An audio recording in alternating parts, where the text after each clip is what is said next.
Col Washington Ross was born in Mississippi and moved with his family to Kentucky when he was very young. He attended Booker T. Washington Elementary in Ashland, and his parents later enrolled him in Ironton High School across the river because it was integrated. He excelled in high school as a member of both the scholarship team and the National Honor Society. There were no airports nearby when he was growing up, and flying never did interest him until he went for a plane ride. Just a simple Sunday circle for only a penny a pound. He immediately became infatuated with flying. He attended and graduated with honors from Hampton Institute with a Bachelor of Science in Education. While at Hampton Institute, Col Ross participated in the civilian pilot training program and received his private pilot's license in 1941. His first job after graduation from Hampton Institute was storekeeper at the Norfolk Navy shipyard. Col Ross recalled trying to dodge the draft as a student, but the military finally caught up with him and gave him the options of reporting to the draft board or jail.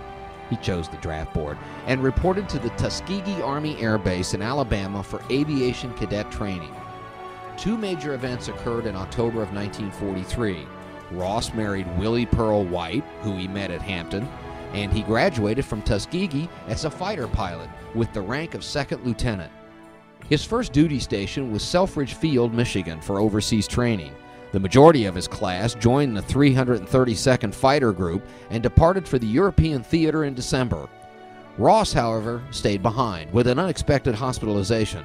Col Ross later joined his Red Tail Angel comrades with the 332nd in Naples, Italy, where he flew patrol in P-39s.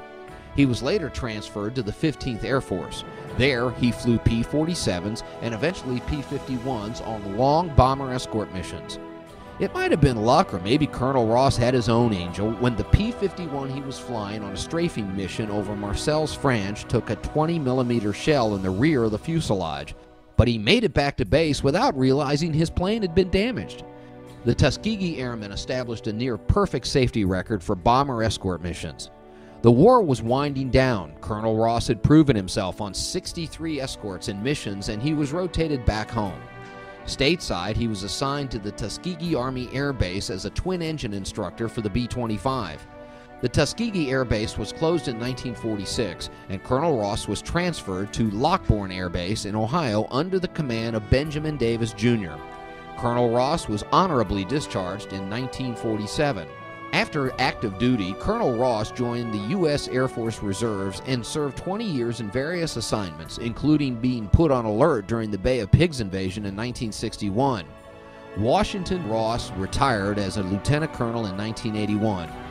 He earned the Air Medal, American Campaign Medal, Europe, Africa, Middle East Campaign Medal, 1-star Rome Arno with 5 oak leaf clusters, World War II Victory Medal, the Armed Forces Reserve Medal, and the Congressional Gold Medal for his invaluable help in defeating the Axis powers of Europe in World War II and ending the war of discrimination in the United States Armed Forces.